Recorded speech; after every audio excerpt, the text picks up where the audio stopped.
హల్లెలూయా.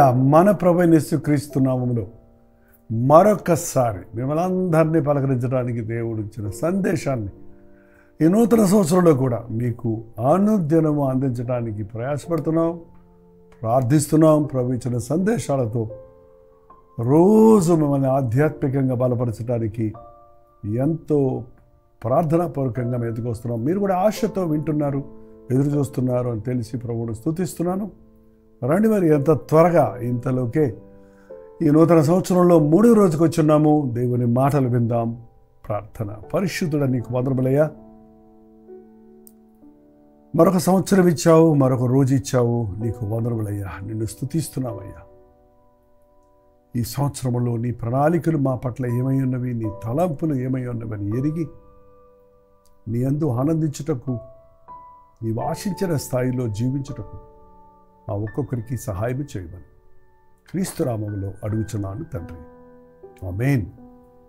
దేవుని స్తోత్రం. బాగున్నారా? 2025 సంవత్సరం ఎలా ఉంటుందో, ఏమవుతుందో అని అనేకులు ఆత్రుతతో ఉంటున్నారు. లోకస్తులైతే భయాందోళనతో ఉంటున్నారు. మరి భవిష్యత్తును గురించిన భయం యేసు ప్రభు బిడ్డలకు ఉండదండి. ఎందుకంటే ఆయన నిన్నటి దేవుడు, నేటి దేవుడు, రేపటి దేవుడు కూడా. వర్తమాన భూత భవిష్యత్ కాలములు సమస్తము ఎరిగినవాడు, మనలను బాగా ఎరిగినవాడు, మన కొరకు గొప్ప తలంపులు కలిగి ఉన్నవాడు. ఇర్మీయా గ్రంథం 29వ అధ్యాయం 11వ వచనంలో చూస్తే, నేను మిమ్మును గూర్చి ఉద్దేశించిన సంగతులను నేను ఎరుగుదును. మిమ్మును గురించి ఉద్దేశించిన సంగతులను నేను ఎరుగుదును. మనకు తెలియదు రేపటి గురించి ఏ సంగతులు, ఈ సంవత్సరంలో ఏ ప్రణాళికలు ప్రభు కలిగి ఉన్నాడు అని.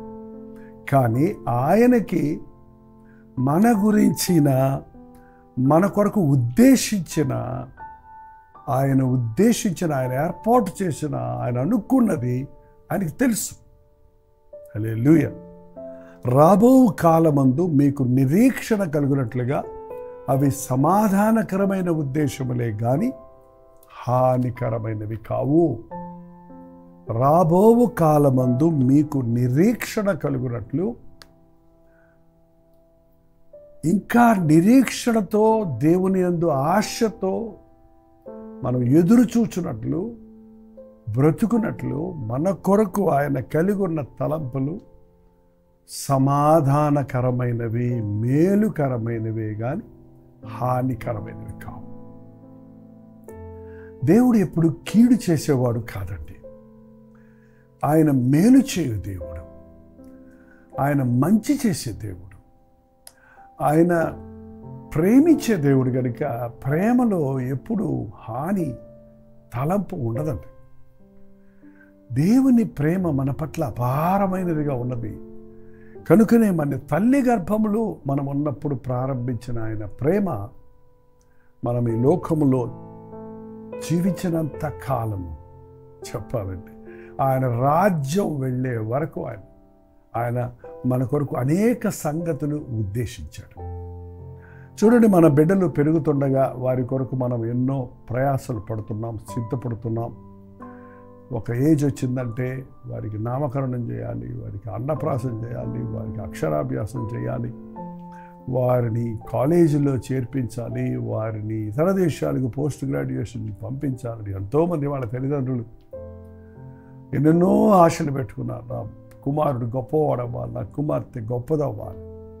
సాధారణంగా మనం చెడ్డవారమైన తల్లిదండ్రులమే మన బిడ్డల కొరకు గొప్ప తలంపులు కలిగి ఉంటే, మేలు చేయు దేవుడు, మంచి దేవుడు, గొప్ప దేవుడు, మనల్ని సృష్టించినవాడు, మన విమోచన కొరకు రక్తం కార్చినవాడు, మన కొరకు మరిన్నిన్ని గొప్ప గొప్ప ఆశలు పెట్టుకుని ఉన్నాడు, తలంపులు, ఉద్దేశములు కలిగి ఉన్నాడు అన్నది మనం గుర్తించాలి. సరే, బాగానే ఉంది. మరి దేవుని తలంపులు మన జీవితంలో ఎలా ఎరగాలి? ఆయన తలంపు ఇది, ఆయన చిత్తం ఇది అని నా బ్రతుకులో ఎలా తెలుసుకోవాలి అని ఆశ మనకు ఉండాలంటే, ఆశ ఉంటే అడిగితే ప్రభు బయలుపరుస్తారంటున్నాడు. ఆయన వాగ్దానాలు అంటున్నాను చూసారా? ఆ వాగ్దానాలు దేవుని ప్రణాళికలో మన కొరకు సిద్ధపరిచినవి. అవి బైబిల్లో ప్రింట్ అయిన వాగ్దానాలు అయి ఉండొచ్చు. ఒక్కొక్కసారి మనం వాటి సారాన్ని కూడా, బైబిల్ సారాన్ని కూడా ఆయన వాగ్దానములోగా గుర్తించవచ్చు. మనం ఎలా వాటిని ఎరగాలి అంటే, మొట్టమొదటిగా మీరు దేవుని వాక్యాన్ని ఎరగాలి. దేవుని వాక్యాన్ని ఎరగాలంటే చదవాలంటే దానికి సమయం కేటాయించాలి. చదివి ఊరుకుంటే కాదు, చదివిన దానిని ధ్యానించాలి.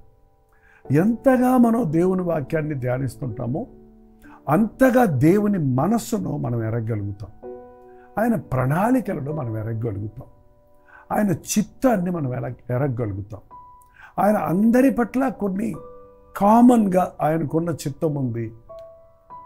ఎల్లప్పుడూ సంతోషంగా ఉండండి, ఎడతెగక ప్రార్థన చేయండి, ప్రతి విషయమునందు ప్రభువుకు కృతజ్ఞతాస్తుతులు చెల్లించండి, ఇది ప్రభువైన యేసుక్రీస్తునందు మీ పట్ల తండ్రి చిత్తము అని బైబిల్ తెలియజేస్తుంది. మనం సంతోషంగా ఉండాలన్నది ఆయన ఇష్టం. మనం ఎప్పుడు ఆయనతో ప్రార్థన చేయాలంటే అదేదో డ్యూటీలాగా అనుకోకండి. ఆయనతో సహవాసం చేయటమే ప్రార్థన. ఆయనతో టచ్లో ఉండటమే. ఇప్పుడు అంటారు కదా, టచ్లో ఉండి అంటారు చూసారా, అప్డేట్స్ ఇస్తూ ఉండి అంటారు చూసారా. అలాగే దేవుడితో ఎప్పటికప్పుడు మన సంగతులు చెప్పుకుంటూ, ఆయన చెప్పే సంగతులు వినుకుంటూ కలిగి ఉండటం దేవుని ప్రణాళిక మనకి. ఎందుకంటే ఆయనతో సహవాసం లేకపోతే మనం తప్పిపోతాం. ఆయనతో కనెక్షన్ లేకపోతే మనం ఎండిపోతాం, మనం ఆగిపోతాం. అందుకే దేవునితో సహవాసం చేయాలి. ఆయన సహవాసము అనేది ప్రార్థన చేయాలి. ఎల్లప్పుడూ సంతోషంగా ఉండండి, ఎడతెగక ప్రార్థన చేయండి, ప్రతి విషయమునందు ఆయనకి కృతజ్ఞతాస్తుతులు చెల్లించండి. వెన్ వి ప్రే, మనం ప్రార్థన చేసిన తర్వాత మనకు జవాబులు వస్తున్నాయి. జవాబులు వచ్చినప్పుడు మనం మర్చిపోతున్నాం. జవాబు వచ్చినప్పుడు దేవునికి స్తుతులు చెల్లించాలి. ఎవరైనా ఒకరు మనకి ఏదైనా ఇచ్చినప్పుడు మనం థ్యాంక్స్ చెప్పబోతే మళ్ళీ ఇస్తారా? ఒకరు మనకి ఇచ్చిన దాన్ని బట్టి మనం థ్యాంక్స్ చెప్తే వాళ్ళకి మరలా ఇవ్వబుద్ధి వేస్తుంది, వారికి మన ఎడల నమ్మిక కలుగుతుంది. అలాగే మనం దేవుడు చేసిన మేలును బట్టి ఆయనకు వందనములు చెల్లించాలి. ప్రతి విషయమునందును ఆయన కృతజ్ఞతాస్తుతులు చెల్లించండి. ఏదో 1 or 2 ఐటమ్స్ కాదండి. ఏదో పెద్ద పెద్ద గండాల్లో దేవుడు తప్పించిందే కాదు. మనం కూర్చున్నా, లేచినా, పడుకున్నా, మేలుకున్నా, భోంచేసిన, ప్రయాణం చేసిన, నడిచిన, ఏ పనిలో ఏ ఫలం చూసినా, ఏ పరిస్థితులు ఎదుర్కొన్నా ఆయన్ని స్తుతించటం నేర్చుకోండి. ఎప్పుడు ఆయన స్తుతికి పాత్రుడు కానీ ఆయన దూషణకు పాత్రుడు కాదు. సణుగుడు అనేది సాతాను సంబంధమైందండి. సణుగుడుకు అసలు చోటు ఇవ్వకండి. కొరత వచ్చినప్పుడు సనగడానికి బదులు ఉన్నదాన్ని బట్టి ప్రభువును స్తుతిస్తే లేనిది కూడా మనం పొందుకుంటాం. ఉన్నదాన్ని బట్టి మనం సణుగుతుంటే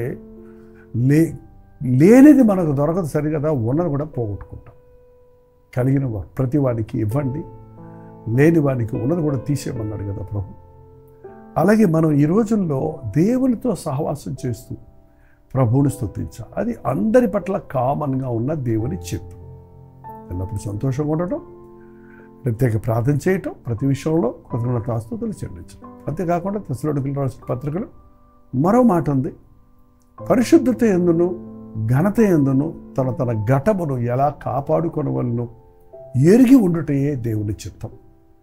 అందరి వలె కామాభిలాష యందు కాకుండా పరిశుద్ధత యందు ఘనత యందు తన ఘటం అంటే మన శరీరాన్ని పరిశుద్ధంగా ఘనంగా కాపాడుకోవాలి. అది దేవుని చిత్తం.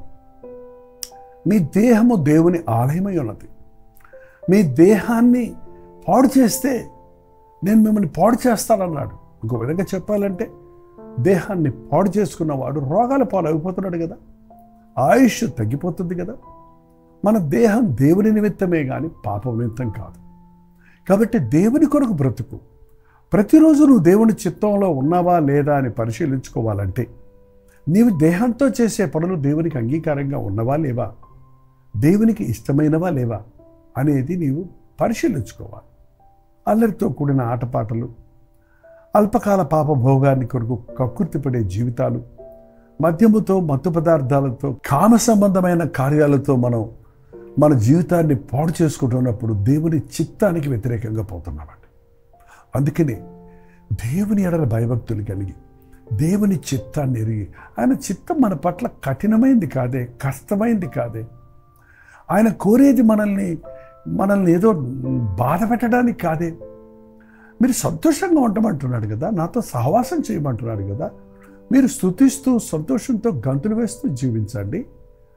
మీకు కావలసిన అడగండి, నేను ఇస్తాను, నేనున్నాను, నేను విడిపిస్తాను, మిమ్మల్ని తప్పిస్తాను, మిమ్మల్ని కాపాడుతాను, మీకోసం నేను గొప్ప తలంపులు కలిగి ఉన్నాను అని ప్రభు మరల చెప్పడం బైబిల్లో చూస్తున్నాం.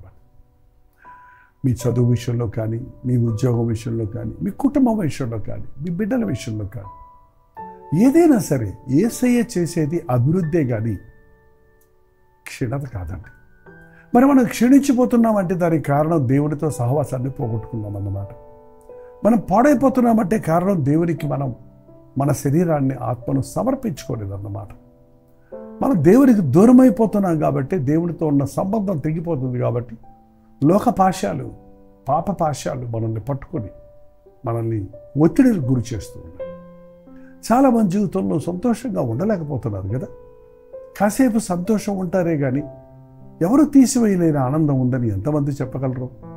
యేసయ్యను కలిగిన వారు ఏమున్నా లేకున్నా సంతోషంగా ఉండగలుగుతారు. అవును, ప్రభువు మాటలు మనం ఎరిగినప్పుడు మన శరీరంతో ఆయన్ని ఘనపరుస్తాం. మనం ఆయన సేవలో పాలుభాగస్తులం అవుతాం. ఆయన కొరకు ఏదైనా చేయాలి అనే ఆశ కలిగి ఉంటాం.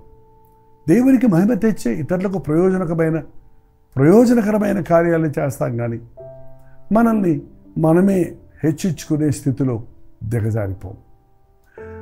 ఈ రోజున దేవుని తలంపులు నీ పట్ల చాలా గొప్పవని మరొకసారి జ్ఞాపకం చేస్తున్నా.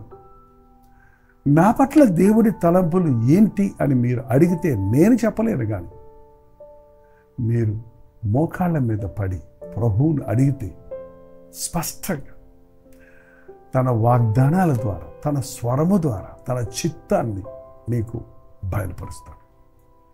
ఇప్పటికే 3 రోజులు అయిపోయింది. ఇంకొక రోజు కూడా ఎందుకు నేను జీవిస్తున్నాను అనే గమ్యం లేకుండా, గురి లేకుండా, ఎందుకు నేను జన్మించాను ఈ లోకంలో అనేటువంటి గ్రహింపు లేకుండా, ఎందుకు మరో సంవత్సరం దేవుడు నన్ను ప్రేమించాడు అనే కృతజ్ఞత లేకుండా సాగిపోవద్దండి. ఒంటరిగా వెళ్ళి దేవుని సందులో ప్రార్థించుకోవటం అలవరుచుకోరండి.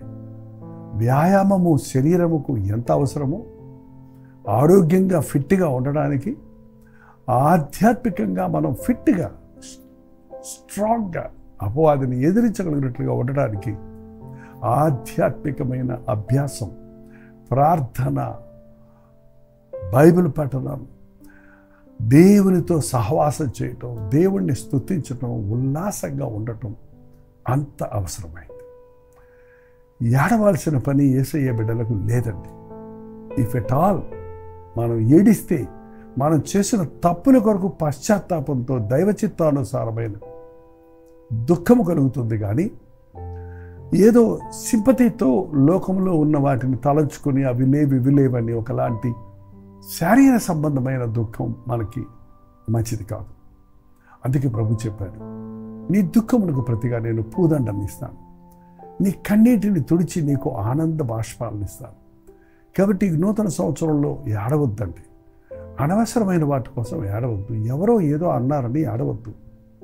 యేసయ్య దగ్గర కూర్చొని ఆయన్ని స్తుతించండి. నిన్ను మెచ్చుకునేవాడాయన, నిన్ను ఎరిగినవాడాయన, నిన్ను దీవించేవాడాయన, నిన్ను అంచెలంచెలుగా హెచ్చించేవాడు, నీ కొరకు గొప్ప తలంపులు కలిగి ఉన్నాడు. అవునా? తలలు వచ్చండి, ప్రార్థన చేసుకుందాం. పరిశుద్ధుడా, నీకు వందనములయ్యా. గొప్ప తలంపులు అన్నప్పుడు మాకు అర్థం కావటం లేదు, కానీ మా పట్ల నీవు కలిగి ఉన్న తలంపులు ఎంత ఉన్నతమైనవో. మేమేదో ఒక చిన్న బతికితే చాలు, చిన్న ఉద్యోగం చేస్తే చాలు అని, చిన్న ఇల్లు కట్టుకుంటే చాలని, కంఫర్టబుల్గా ఈ లోకంలో సెటిల్ అయితే చాలు అనుకుంటున్నాం, కానీ నీవు మమ్మల్ని ఆశీర్వదించి మా ద్వారా జనాంగాలకు మమ్మల్ని ఆశీర్వాదకరంగా చేయాలని, మా పిల్లలను దీవించాలని, కుటుంబాలుగా రక్షించబడి నీ పాదాల సన్నిధిలో నిన్ను ఆరాధించేవారిగా మేము ఉండాలని నువ్వు కూర్చున్నందుకే వదలములయ్యా. ఒక్కసారి ఈ ఉదయ కాలంలో ఏ కుటుంబంలో కుటుంబీకులుగా కలిసి వాక్యంలో ధ్యానిస్తున్నారు, లేక ఒకరిద్దరుగా కూర్చొని మిగిలిన వారి కొరకు ప్రార్థిస్తున్నారు, పరిశుద్ధాత్మని కార్యము జరిగించి ఈ నూతన సంవత్సరంలో ఇంటిల్లపాది నిన్ను వెంబడించేవారిగా, నీ ప్రేమలు నిలిచి ఫలించేవారిగా ఉండుటకు సహాయం చేయండి. క్రీస్తునామములో అడుగుచున్నాను తండ్రి, ఆమేన్. మన తండ్రి అయిన దేవుని యొక్క ప్రేమయు, కుమారుడైన క్రీస్తు యొక్క కృపయు, ఆదరణకర్త అయిన పరిశుద్ధాత్మ యొక్క సహవాసము కూడి వచ్చిన మనందరికీ ఇప్పుడు నువ్వు సదాకాలము తోడయుండును గాక. ఆమేన్. దేవుని స్తోత్రం. మీరు బాగుండాలండి, సంతోషంగా ఉండాలి. దేవుని సన్నిధిలో ప్రతిరోజు దేవుడు ఆశించిన స్థాయిలో జీవిద్దాం, ఆయన్ని గడపడం.